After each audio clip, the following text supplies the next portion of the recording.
The sun had been hanging in the sky for what seemed hours, a reddish-orange sunset that would not fade. The city sweltered in its heat, caught still and breathless in a suspended state of anticipation. Those deep in the concrete canyons could only catch glimpses of the red sky, and that mostly reflected in the windows high above. But those on the rooftops saw it all. The strange way the sun was frozen in place, as if it was afraid to make the final drop down into the black pit of night and be swallowed forever. Fury Boy 7 crouched low on the roof of his apartment building, squatting next to the low wall that ran along its outer edge. It was hot. The air was perfectly still, and Fury Boy 7 was waiting for something. Now, Fury Boy 7 was not his real name, but his screen name, the name that he used to access the servers for the online game known as Oblivion City. He was a leveled-up stalker in the game, a specialized being who hunted those who fed on others' blood. He had a dozen kills to his credit ranking, and was feared by most of the other players for his supreme stealth skills he learned in the real world. Or was it the other way around? In fact, at this very moment, he was not sure if this was real or if he was still in the game world, sitting in his swivel chair in his little room, eyes locked to the screen. It could be either, for all he was concerned. He was sworn to kill them online and offline as well. It made no difference to him. He glanced at the sky, empty of all clouds, silent and still. He knew as soon as the sun melted away, the night crawlers would start to appear. Only a few at first, then more as the night grew thicker, like a shroud over the helpless city. The things that hunted in the dark, taking life at random. The things that made him rich and conversely gave him strength. Without him, he felt the city would have been in chaos by now, surely. He hefted his high-powered sniper rifle, making sure the scope was zeroed out correctly. It felt good in his hands, like a friend that never let him down. His black neoprene suit felt warm and tight on his body. Twin back holsters held a pair of H&K 45 caliber magnums, which pressed into his back slightly as he leaned back against the rough stucco wall. The sky was still orange, so he risked a quick look over the wall towards the sunset. Finally, it was beginning to go down, only the upper half of it visible above the far-off buildings on the other side of the sprawling metropolis. Heads up, Fury. His TACCOM crackled. We got crawlers at 10 o'clock. 3 of them. Over. Fury Boy hunched into himself, gathering his energy. 3 of them. Damn, they never went out in numbers like that. Must be getting bolder for some reason. Like an unstoppable nocturnal cancer of the city, feeding on the unprotected capillaries and veins of flesh that snaked throughout the city's urban boroughs and little neighborhoods. Damn them all to hell. Of course, before they came, he had been a nobody. A face in the crowd, a number on a page full of numbers, in a book full of pages containing millions of numbers. Now he was feared, respected, even idolized by a few. But none of that mattered right now. The sun had set, and they were on the move. He flicked on his thermal scanner, a device the size of a small cell phone. Its tiny screen glowed blue, with his men's locations lit with a green dot. In one corner, 3 red dots moved slowly. Damn it all to hell. He would need to relocate to a different roof. Damn it. He jerked upright, shouldered the rifle, and headed for the fire escape steel ladder. The green band of light at the horizon caught his eye as he trotted towards the far side of the roof, a thin line of bright green that fought with the dark from above. The last gasp of the sun, a green flash that tricked the eye into believing it looked on another world. Somewhere out there, a group of bloodsuckers roamed, taking life in random violence that ate holes in the city. His city. He felt the deaths like they were part of him. He dropped 8 feet down to the sidewalk at ground level and took off down the street. If he kept the rifle low and to his side, no one would notice it. He had done it before. Come in, Fury. Over. The TACCOM crackled again in his ear, forcing him to stop in an alley and respond. Yeah, what is it? Over. Crawlers acting different. We're splitting up into 2 teams of 2, awaiting go codes after that. Over. He grimaced. It would be harder and more dangerous to track them in smaller groups, but it was a tactic he himself had authorized. But it also made flanking the enemy that much easier, which was the tactic he would now be forced to attempt. He took off down the street again, a fast jog that brought him to a huge hotel. This was his next stop. He looked up, amazed at its height. How would he get to the roof in time? He didn't think he would make it, but he had no choice. The city depended on him, his talents, his skill to kill. He calculated the ways to ascend. Fire escape, elevator, stairway. Was there a fourth? No. He decided on the inner stairway, less chance of being seen, and a straight shot to the top, which must have been 10 stories up. He knew he could make it. He trained for this sort of thing all the time, running with full equipment. If you couldn't do it, you were dead meat. If you got tired while chasing a nightcrawler, you could make a fatal mistake quite easily. He had seen it happen to rookies many times. The stairway was dimly lit and smelled of stale air and cooking oil. He took 4 stairs at a time and made it to the top quickly. Bursting through the final door at the top of a narrow, steep staircase, he came out on the roof. A light breeze had begun, warm and soft and silky on his face. The sky was blinking with stars. He suddenly wished he was on a beach in Jamaica, a dark-skinned beauty in a bikini next to him on the white sand, a gin and tonic in one hand and a gun in the other, sunglasses and ocean and waves and... Fury, this is Alpha 1, over. We have made visual contact. Roof 7 at 3 o'clock, northeast corner. Awaiting your go code. Over. His team was ready. Was he? Was this just another night of death, destruction, and misery? Or was this night going to be different?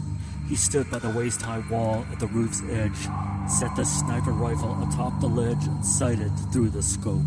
The night vision turned the scene an eerie green, but details were still sharp. He examined the roof across the way. What was that? Was that it? He checked his GPS, and it confirmed it. He wondered suddenly if this was his video game, if he was really sitting in some black leather chair somewhere, hands on the controller, eyes riveted to the screen, headphones on pumping sound effects and music and gunfire and horrible wet sucking sounds into his ears at high volume. If that was true, if this was a game, maybe he'd better start thinking that way. But what was different about his thinking in either reality? He acted the same in both places. He hunted, he stalked, he communicated with his team verbally, he used stealth and speed and finally sheer firepower to defeat an insidious foe. But what if neither one were real? What if the game were just a game, and reality, he was just imagining being a hunter? That one almost stumped him for a second. That whole scenario had never occurred to him before. But it was all too real, so it could not be imagined or fake. In fact, he didn't mind the blurring of his realities. He welcomed it. One less thing to compartmentalize, he told himself. God knows I do it enough with women, liquor, music, art, books, food, everything else in my life. Why can't these two things blur and merge within me? What's the harm in it? A glowing shape came into view in his scope, a body moving across the far-off roof.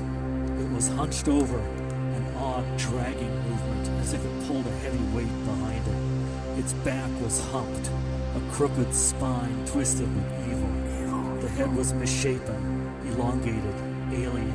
A long tongue snaked out and flicked in the air, questing for prey. He shivered inwardly, disgusted and repulsed by the hideous way nature could be distorted. Creatures so vile they came up in nature's vomit to torture and torment all those weaker and smaller than themselves, and feed off of as well. He focused on its head. Not easy, even though it moved slowly. The horned excrescences on its skull made him gag as he fought to keep the bile down. Get a hold of yourself, he said under his breath. No matter how many he had killed, each time was like the first.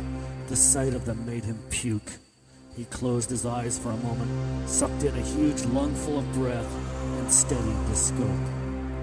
The red-tinted reticule target locked and began to glow brighter as he lined up the shot.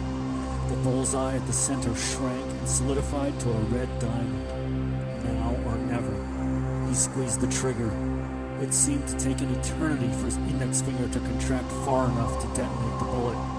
It finally did, and the gun jerked slightly upwards as the bullet left the chamber. He brought the gun down again, still looking through the scope. The monster had been hit. He saw it spin around and bellow in rage, blood gushing from a wound in its neck. Damn, he had missed the head.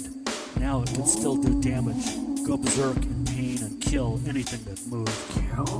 He pulled back the bolt on the rifle, the spent cartridge ejected over his shoulder, smoking and hot. It gave a slight brassy tink as it hit the ground behind him. Slamming the bolt forward, the next projectile was loaded, its cold brass no warming from the heat of the previous bullet's detonation in the chamber.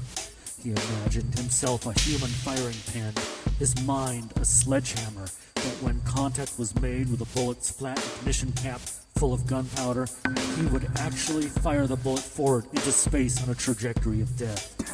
Death to the monsters that had risen from the depths of hell.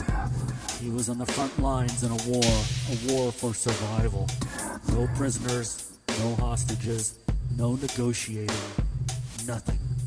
Nothing but corpses and killing and blood and pain. A war that he had signed up for and had thrust on him. Both were equally valid. The thing he had hit was faltering, stumbling, yet still it remained upright. He decided to okay the strike from his team. Alpha 1, this is Fury. Go code green.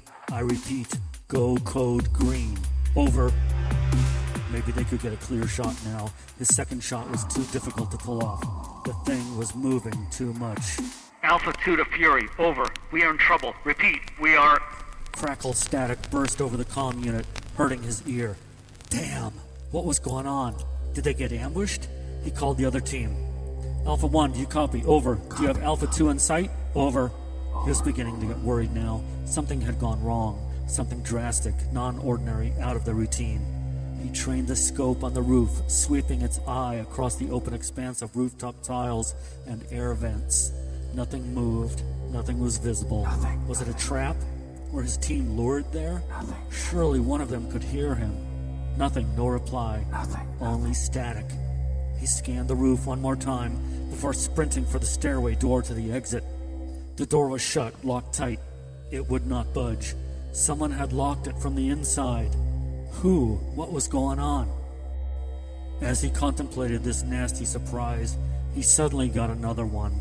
A familiar dragging sound, somewhere in the dark behind him. He selected Quit Game from the drop-down menu, saved the game, and then turned off the monitor screen. Whirling about in his wheelchair, he scanned the dark house with his ears. Is someone there? Hello? Hello? Anyone there? His voice nervously shook.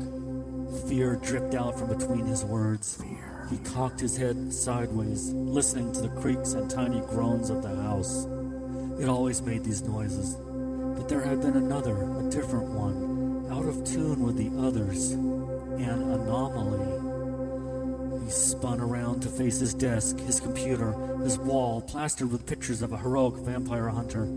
He gazed up at the pictures. One picture in particular held his attention. Could not tear his eyes off of it. His front door opened, and still he looked.